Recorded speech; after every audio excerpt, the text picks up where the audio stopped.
Story शुरू होती है एक बच्चे जैक से। जैक को राजा महाराजा की कहानी सुनना बहुत अच्छा लगता था। जैक के अंकल जैक को एक बादशाह की कहानी सुनाते हैं। क्लॉइस्टर नाम के बादशाह अपने पास्टर से कुछ जादुई बीज बनवाता है। ये बीज बनवाने का मकसद था कि बादशाह गॉड से मिल सके। बादशाह के पास्टर्स ने बीज जमीन पे डाल दिए। बीज डालते ही जमीन से बहुत बड़ा दरख्त निकल आता है और वो आसमान तक चला जाता है। बादशाह के पास्टर्स दरख्त से ऊपर जाते हैं और जब वो दरख्त के टॉप पे पहुंचते हैं तो वो देखते हैं जमीन और हेवन के बीच एक और दुनिया भी है। उस दुनिया में बहुत खतरनाक जायंट्स रहते हैं। जायंट्स जब बादशाह के पास्टर्स को देखते हैं वो देख के समझ जाते हैं ये रास्ता जमीन तक जाता है और जायंट्स दरख्त को यूज करके जमीन पे आ जाते हैं। जमीन पे आते ही जायंट्स तबाही फैलाते हैं और इंसानों को भी मार कर खाना शुरू कर देते हैं। ये सब तबाही देखकर बादशाह के पास्टर्स एक जायंट को मार देते हैं और उसका दिल बाहर निकालकर उस दिल पे मैजिक करते हैं जिससे एक ताज बन जाता है। और वो ताज जब बादशाह पहनकर गैंड्स के सामने जाता है तो सभी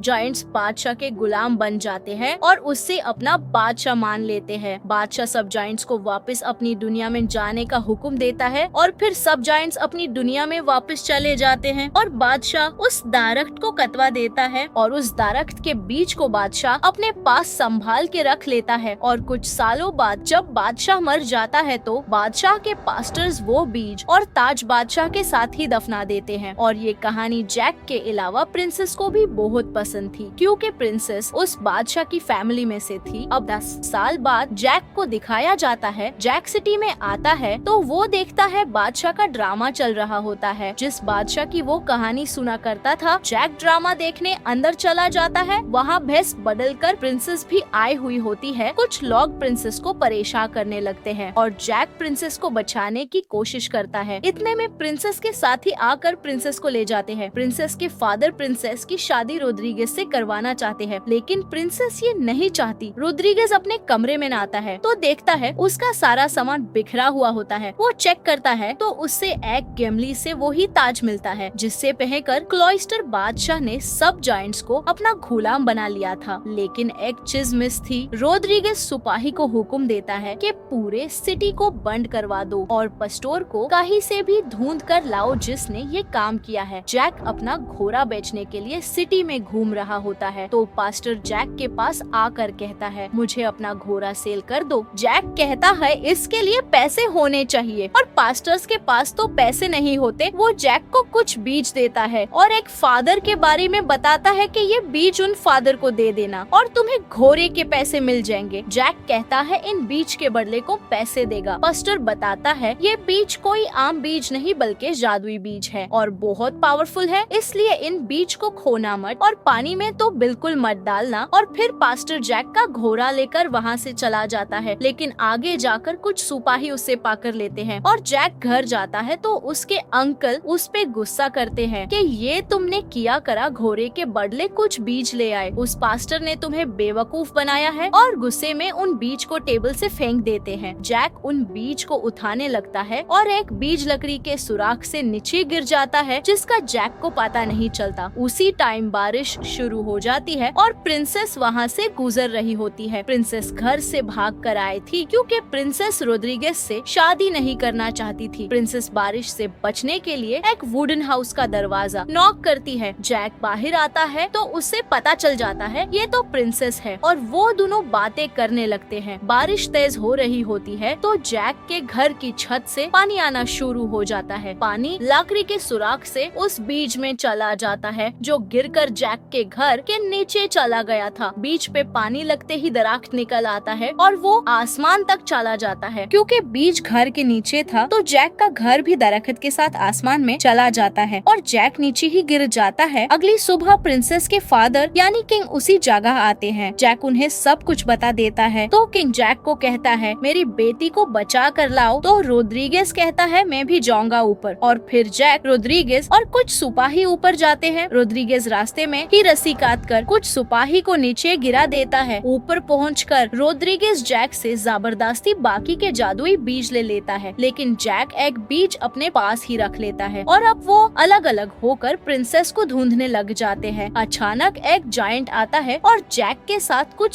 सिपाहियों को पकड़कर अपने साथ ले जाता है। जैक उस जायंट का पीछा करता है। अब रोड्रिगेज के सामने भी जायंट आ जाता है और रोड्रिगेज के साथी को मार देता है। जैसे ही जायंट रोड्रिगेज को मारने लगता है, रोड्रिगेज अपने बैग से वही ताज निकाल कर दिखाता है जो क्लॉइस्टर बादशाह के लिए पास्टर्स ने बनाया था। ताज पहनते ही जायंट्स रोड्रिगेज के गुलाम बन जाते हैं। एक जायंट प्रिंसेस और फाइटर को किचन में ले जाता है। जायंट फाइटर को रोटी में लपेटता है और तभी जैक आ जाता है। जायंट फाइटर के पीस करने ही लगता है। जैक ऊपर से एक बड़ा चाकू निकाल कर गेंट की गर्दन पे कूद जाता है और वो जायंट मर जाता है। इस तरह जैक प्रिंसेस और फाइटर को बचा लेता है और फिर ये तीनों वहाँ से निकाल कर ऐसी जगह पहुँचते हैं जहाँ से ये लोग दरख्त से नीचे चले जाते, लेकिन वहाँ एक जायंट सो रहा होता है। जैक एक मक्खियों का छत्ता लाकर गेंट के मुंह में डाल देता है, जिसकी वजह से जायंट जाग जाता है और भागने लगता है। बैलेंस बिगड़ने से जायंट जमीन पे आकर गिरता है। प्रिंसेस और जैक दरख्त से नीचे उतरना शुरू कर देते हैं और फाइटर रोड्रिगेज को रोकने के लिए वहीं पे रुक जाता है। किंग जायंट को देखता है तो अपने सिपाहियों को ऑर्डर देता है, इस दरख्त को काट दो। अगर ये जायंट्स नीचे आ गए तो दुनिया में कोई जिंदा नहीं बचेगा। और दूसरी तरफ रोड्रिगेज जायंट्स के साथ जमीन पे आने की तैयारी कर रहा होता है, लेकिन फाइटर फौरन ही रोड्रिगेज को मार देता है और वो ताज वहीं पे गिर जाता है। अब जमीन पर किंग ने दरख्त कटवा दिया होता है तो दरख्त नीचे गिरने लगता है। फाइटर दरख्त को पकड़ लेता है और वो तीनों बच जाते हैं। अब वो ताज जायंट्स के हेड को मिल जाता है और वो उससे पहकर जायंट्स का किंग बन जाता है। जायंट के हेड को रोड्रिगेज की बॉडी के पास छोटी सी थैली मिलती है जिसमें जादुई बीज होते हैं। किंग जायंट उन बीज को पानी में फेंक देता है और फिर वहाँ बड़े बड़े दरख्त निकालने लगते हैं। जायंट्स दरख्त पे लटक कर दरख्त को जमीन की तरफ कर देते हैं। वही किंग को अपनी बेटी मिल जाती है और वो जैक को थैंक्स कहता है। किंग ये नहीं जानता था अब जैक और प्रिंसेस एक दूसरे को पसंद करने लगे हैं। जैक वहाँ से जाने लगता है तो वो देखता है वो ही दरख्त वापस निकाल आए हैं और जायंट जमीन पे आ रहे हैं क्योंकि उसने बीज रोड्रिगेज को दे दिए थे। अब जायंट जमीन पे सबको मारने लग जाते हैं। किंग और उसके सोल्जर्स अपने पैलेस की तरफ भागते हैं क्योंकि वो ही उनके लिए सेफ जगह थी और ये सब किंग के पैलेस पहुंच जाते हैं और किंग ऑर्डर दे देता है लकड़ी के पुल को हटा दो, लेकिन जायंट हेड उस पुल को पकड़ लेता है। इतने में सब सोल्जर्स तीर चलाना शुरू कर देते हैं और वो जायंट्स का हेड पानी में गिर जाता है जिसमें आग लगी हुई थी। जायंट्स का हेड ऊपर नहीं आ सकता था, इसलिए वो पानी के नीचे से दूसरा रास्ता ढूंढता है और जायंट्स पैलेस का दरवाजा खोलने की कोशिश करते हैं। किंग समझ जाता है इन्हें रोकना नामुमकिन है। वो जैक और प्रिंसेस को सीक्रेट रूम बताता है जहाँ से फायर टॉर्च ऑन होगी, जिससे सबको पता चल जाएगा कि पैलेस में खतरा है। जैक और प्रिंसेस उस रूम में पहुँचते हैं तो जायंट हेड जमीन फाड़ कर उस रूम में निकालता है और जैक और प्रिंसेस को पकड़ कर खाने ही लगता है। जैक उस आखिरी बीज को निकालता है जो उसने संभाल कर रखा हुआ था। वो उस बीज को जायंट के मुंह में फेंक देता है। बीज पेट में जाते ही जायंट के पेट से जादुई दरख्त निकाल आता है और वो प्रिंसेस और जैक को छोड़ देता है। दरख्त की वजह से उस जायंट के टुकड़े हो जाते हैं और जैक के पास उसका हाथ आकर गिरता है जिस हाथ में जादुई ताज था। अब सारे जायंट्स पैलेस में आ चुके थे। किंग और उसकी आर्मी के सामने बहुत सारे जायंट्स खड़े होते हैं। किंग और उसकी आर्मी समझ जाते हैं कि अब हम नहीं बचेंगे, लेकिन अचानक सब जायंट्स बेच जाते हैं। किंग और उसके सोल्जर्स पीछे मुड़ कर देखते हैं तो जैक के पास वो ताज होता है जिसकी वजह से सब जायंट्स जैक के गुलाम बन गए थे। जैक ऑर्डर देता है सब जायंट्स आसमान में वापिस चले जाए और जैक सब दरख्त कटवा देता है। जैक और प्रिंसेस की शादी हो जाती है और जैक अपने बच्चों को जायंट्स की कहानी सुना रहा होता है। जैक के बच्चे पूछते हैं वो ताज कहाँ है। जैक बताता है वो ताज ज्यादा खूबसूरत बनाकर म्यूजियम में रख दिया है और किसी को उस ताज की हकीकत नहीं पता।